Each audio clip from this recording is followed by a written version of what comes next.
Have this one because I couldn't move marble very well. Did you write that song? Oh, it was beautiful. Thank you so much. That was absolutely touching. And did you write that poem for the reading? No? It was beautiful nonetheless, but I thought that you had written that, yeah. But that song was beautiful. And it reminds me of something that Lee was talking about earlier. In the tradition that I come from, this, as the first Sunday of Advent, we light a candle to the prophets. And when we think, our imagination, here's the deal, whenever we read stories, whether it be biblical stories or from any other kind of tradition or even novels or literature, we're always interpreting these things. And I don't know about you, but when I was younger and I heard the word, Hebrew prophets, or the prophets of the Hebrew Bible, what do you think about? I think about these old men with long beards, very stately and all that.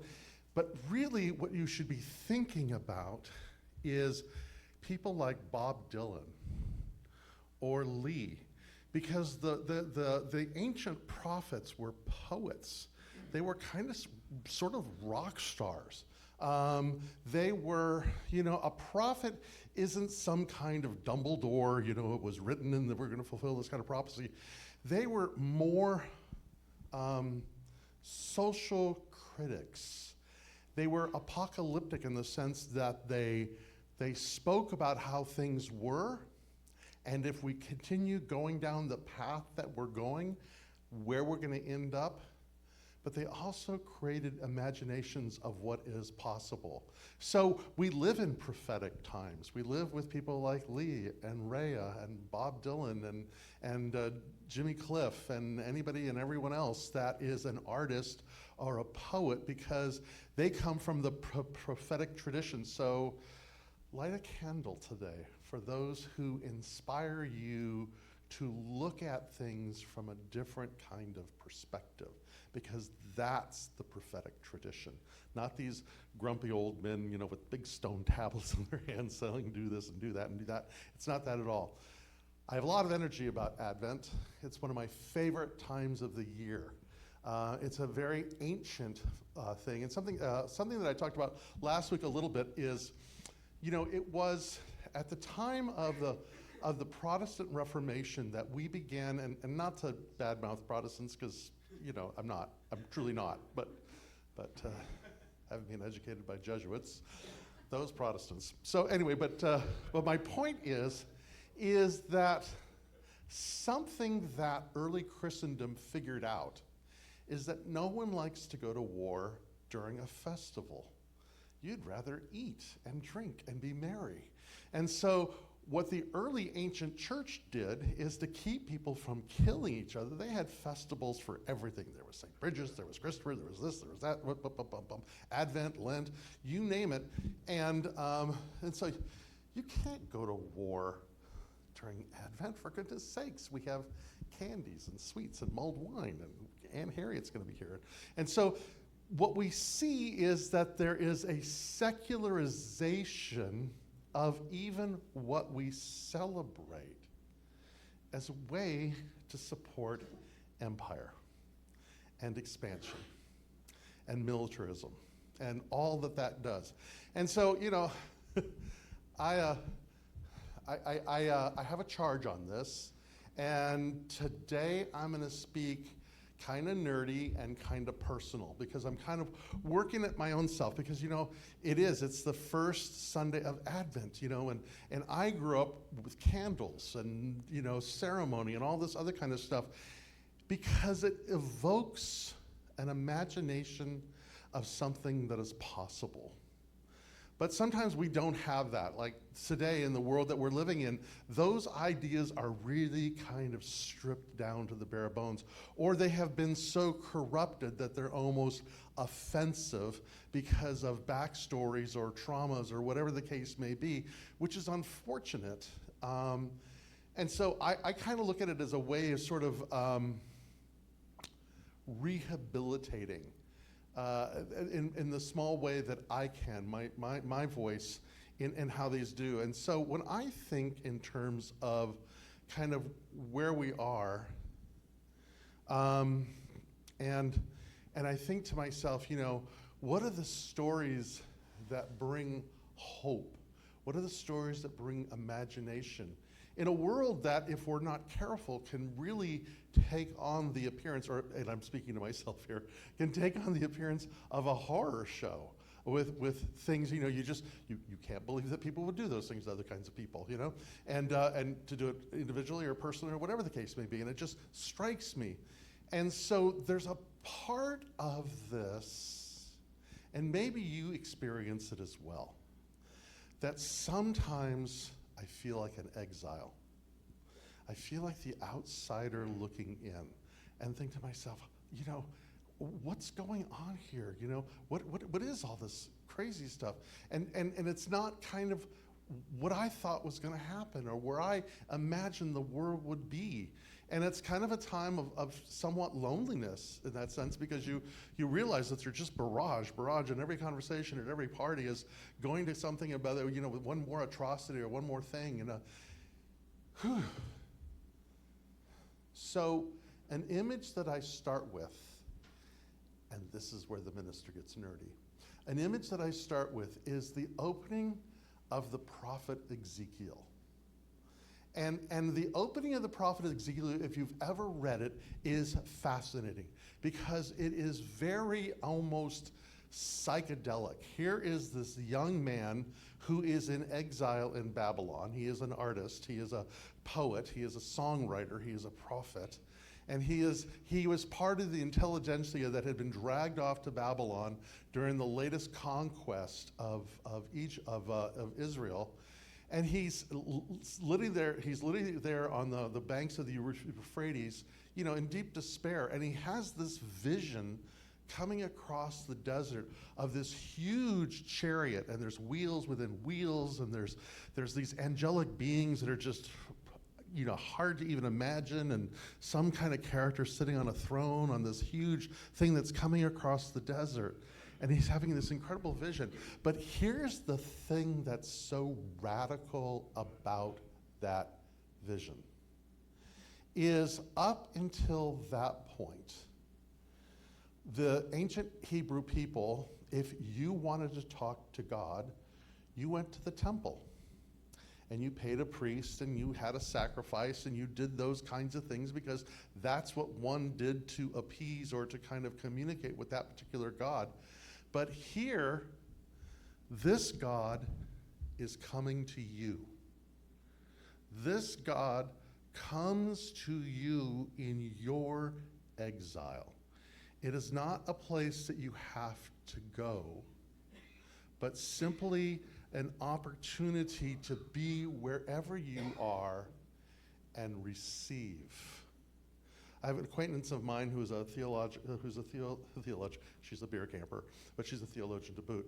And she wrote this. She says, God seeks us out when we are in exile and when we are suffering, when we are callous and cowardly, when we are more concerned with common sense than faithfulness, when we are fearful and arrogant, when we are lost and broken, when we are sad and alone, when we are traumatized and wondering when the light will start to win, when we feel forgotten and bored and insignificant and tired, when we are wounded and where we are the ones who are wounding.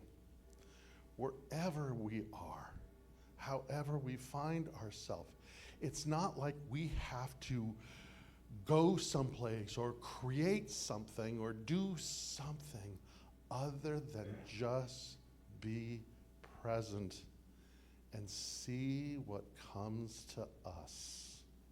To just open ourselves, because this idea, and I don't want to define it for you, but this concept that we call God, the divine, infinite presence, infinite energy, whatever you want to, whatever words you use that allow you to kind of connect to something greater than yourself, that presence is relational and seeks us out and desires relationship with us. And there's nothing that we have done, can do, or ever will do that can separate us from it, because the very nature of it is this unrelenting love. Because its yearning, its force, is one of flourishing and of life and expansion and of growth. That's its beingness. That's the intelligence that seems to move through all evolution, whether conscious or unconscious, however we look at it, from the Big Bang onward, and probably before and no doubt after. But there's also what we experience. And as I said before, when we read a story, we become an interpreter of that story. We often read other people's interpretations and take them on. But the reality is we should begin to open for ourselves. And I want to spend the next couple weeks on a story about an individual that was part of a prophetic tradition. And he didn't come with rules and regulations and do this and do that.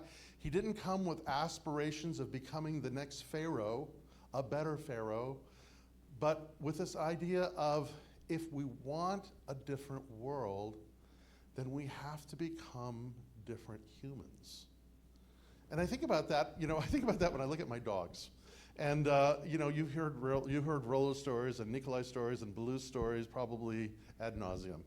But here's the thing about dogs and children, because I watch, our neighborhood is full of kids as well, is that left to our own devices, we are a pretty selfish species. And as I watch my dogs, Rollo, because he's bigger, has no qualms.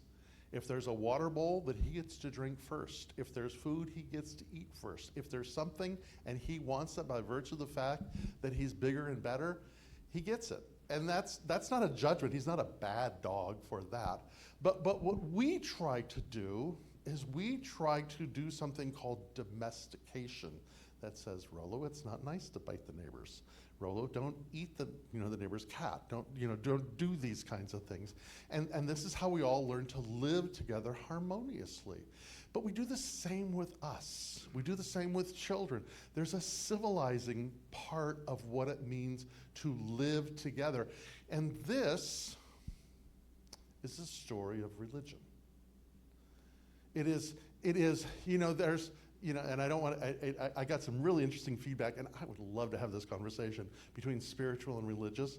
And the spiritual personal experience is all good, but it's the sense of how we live in common in a story that unites us for something bigger than ourselves that I think it's really interesting. And again, it doesn't matter which religious tradition you ascribe to, because they're not all going in the same direction. They're all uniquely, specifically very, very different, but they have a factor about them.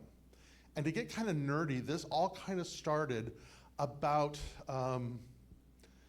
maybe about 2500 BCE, when there seems to be a shift in the consciousness of what it meant to be human, because we were coming out of living in small family and tribal groups.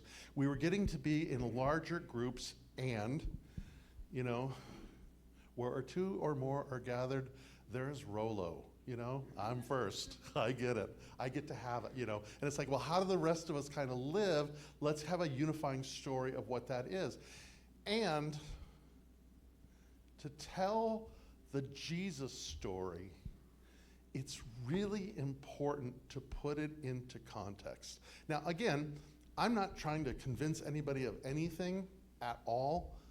I am offering you an opportunity to imagine something from a different kind of perspective. And if it makes you uncomfortable, that's interesting for you to sit with, is it not? That's a good journal thing. But the story of Jesus about what it means to be a different kind of human has to be put into the context of the historical Jesus and what that was. And we start in the Axle Age, 2500 BCE. We know kind of around 2000 to 1700 BCE was probably the time when there was somebody like Abraham and Sarah, when those stories began to originate of these, these Bedouin tribes that were sort of traversing the land and entering into this idea of a covenant relationship with the divine. I will be your God and you will be my people, and what that looked like, and this whole tribal thing that was beginning to kind of grow and happen. We know that somewhere around 1400 BCE, thereabouts, that this Semitic group of Bedouins came into the area known as Canaan, and the stories of Moses began to arise, and the conquest of the Canaanites, the beginning of the conquest of the Phoenicians, and the establishment in this area that we now call Palestine, where these tribes lived. And they were under the auspice of what were called the judges. If you look into the Hebrew Bible, the Old Testament, they were called, was time the judges. They were really warlords, and it was a pretty brutal time. It is, particularly if you were a woman. It was a very brutal time. And somewhere around 1050, I'll be done with dates here in just a second, I'm getting someplace. But around 1050, with all these warring factions around, the 12 tribes of Israel formed together under a king by the name of Saul and established themselves as a kingdom. And when Saul was killed in war, he was succeeded by a young man by the name of David, and David was a great warlord. David became the next Pharaoh, man. He was an arms dealer. He built an empire. He built a small empire. At one period of time, there was this land and this group of people that called themselves the children of Israel, the children of Jacob. And they had this impermanent area. And then he had a son named Solomon. And Solomon nearly bankrupted the whole kingdom. He built a palace that was much, much bigger than the temple that he built. And what happened at his death is that the kingdom split. 10 tribes went north and established the land of Judah. 2 tribes stayed south and Israel established the land of Judah. And then from there, it was one conqueror after another conqueror after another conqueror. The Babylonians came in, the Persians came in, the Syrians came in, the Egyptians came in, the Phoenicians never went away. Then the Greeks under Alexander came in, and then finally Rome. And so this is a story of a group of people that had been betrayed by their kings, fell into captivity, and were then under the bootstrap of one occupying force after another, after another, after another. It was during this time that the prophets spoke about what it means to be reconciled, what it means to live through this. How does one live through this? And there's this great image of Isaiah where and I just love this as an imagination, he talks about the kingdom of David as sort of this golden age. And I think of it like this way. I remember bumper stickers back in the early 2000s when the sitting president at that point in time was a man named George Bush and got us into the Afghan war and all this other kind of stuff that was going on. There were bumper stickers around that said, "I miss Nixon."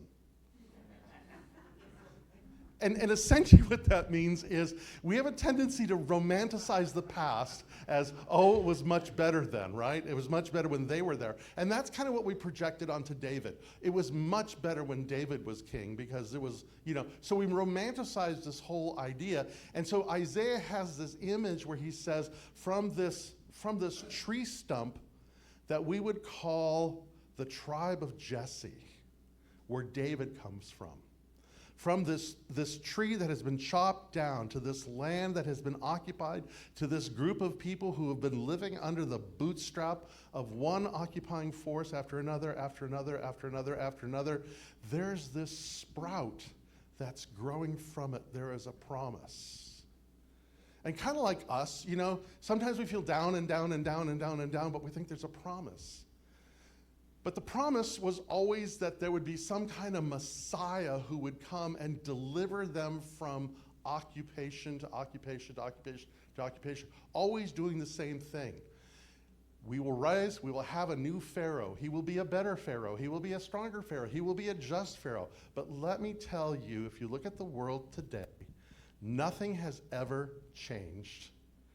And the story of Pharaoh always ends up same place. And this is what Jesus walked into, or was born into, with the expectations that he was supposed to do something, and he turned the whole thing on its head.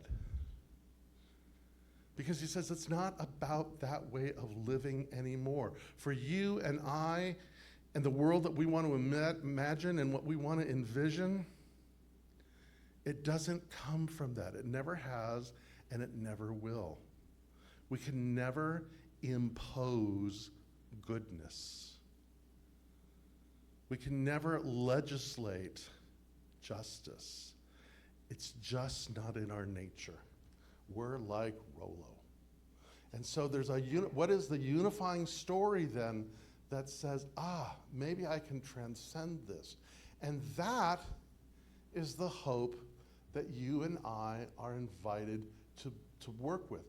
And I say hope in a very serious way, because I think that what hope is my friend David Alexander writes it this way. He says that hope is the quiet authority of consciousness saying, this is not the end of the story. Hope is the statement in consciousness that says, this isn't the end of the story. It isn't the end of the story for us as a species, but it's not the end of the story for who we are today. Wherever you may find yourself, whatever is going on in your life, the hope is this isn't where the story ends. And that's why hope is something extremely active, because it begins to engage the imagination into new ways of thinking. Because nothing begins without it. It's the quiet practice of choosing not to surrender to an imagination of despair, which we can do. Which we can do. It's easy to do. There is a barrage by design to keep us on our back foot, because we're just assaulted with so much stuff that our imagination goes numb or shuts down or is impaired. And so as spiritual practitioners, it is incumbent upon us, the most important thing we can do is engage our imagination. And because we are storytelling creatures, find a story that unites us, or unites you with something. And whether it be the Bhagavad Gita, or the Tao Te Ching, or the Dhammapada, or the Quran, or Tolkien, or the Bible, or whoever, or whatever the case may be, but find something that nourishes the imagination, that creates another possibility, because hope is changing our consciousness. Something that Dr. Holmes talked about a lot, something that is part of New Thought, is this idea of a spiritual prototype. He got that from Thomas Troward, and he called it a mental equivalent, which is to be able to visualize something. Find the thing that you desire and create a vision for that. Find the thing that you want and create an imagination for that. And the powerful thing is when we begin to, and this is, when we begin to create an imagination of a new possibility, what happens is our subjective mind then begins to create a bridge toward that thing. We begin to act that way. We begin to make our choices that way. We begin to discern that way. We begin to tell stories or incorporate or interpret the stories in such a way that moves us toward the imagination that we want. And by the way, if we don't pay attention, we are already following the imagination that's being generated for us, and it ain't a good one. To me, what gives me hope are two things. One, we're not in control. And the other thing is, we don't know what the future holds. That's what gives me hope. Because those other imaginations, if they're indoctrinated with the idea of Pharaoh and empire, always end up the same place. I've seen it time and time again in my own life with things that I truly believed in, things that I really invested myself in. Things like, politics, things like the environmental issues, things like, these kinds of things. And I've just kind of watched them become tools of empire over and over and over and over again. And so the hope is to create this new imagination of what is possible. It's an inner declaration that what we see now is not all that there is. St. Paul says, we see through a glass darkly. What we see now is not all there is, no matter who tells you that it is. And that's well, I won't go into my whole thing of materialism, but that is, it's an agreement to carry a possibility that the world cannot perceive. We can't perceive it because we live in the shadow of something that impairs our imagination. So we, as a community, encourage each other and tell other stories and create new possibilities and create new prophets that create art and music and beauty that says, have you ever looked at it this way? I'll tell you what, Wooden Ships by Crosby, Stills, and Nash is still a mantra for me, no matter how dark it gets. Wooden ships on the water. So, what happens is that hope reorders the interior world. It changes our consciousness. And when our consciousness changes, our perception changes. And when our perception changes, our imagination changes. And when our imagination changes, then our reality begins to formulate in a different way. It is the most radical thing that we can do for ourselves and for the world. And what I'm going to invite you, because this is my story, but it's the one that I know. And I'm not trying to make you believe anything other than share with you that the life and the teachings of this incredible man, no matter where I go and what I study and what I do, remain so compelling. Because he says this, instead of peace through power, which is Rome, which is Pharaoh, which is what we're seeing today, peace through power is a fool's errand and has never happened and never will, by the way.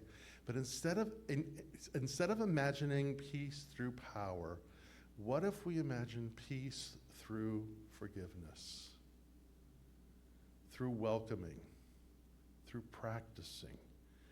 Instead of looking at the biggest jet or tank or ship we can build, what if our imagination held a table so big and so wide and so filled with every good thing that everyone, even the least of these, are invited to that table? What would the world look like if we were hobbits? Because, to me, one of the most compelling stories that gives me life is Frodo and Sam walking through Mordor, walking through a hellscape.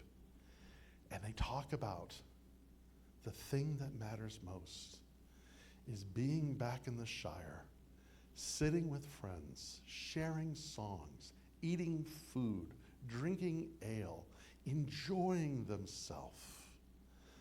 That's the imagination.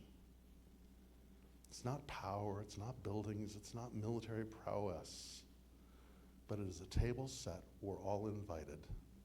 And over the next 4 weeks, there's this idea that we have started a new year, a new cycle. And there's all kinds of New Year's. There's Megrab, which is happening, and Persian New Year, and Buddhist New Year, and this New Year, and that New Year, and all. And they're all good, and you can have them all.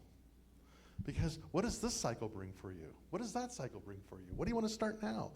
How is this a new year for you? What is it that you would like to initiate now? And for me, it's a cycle that says, I want to re-engage my imagination in a new story of of possibility. I want to change the interior of my mind so that I perceive things not through power, but through love. That's what I got. Thank you very much.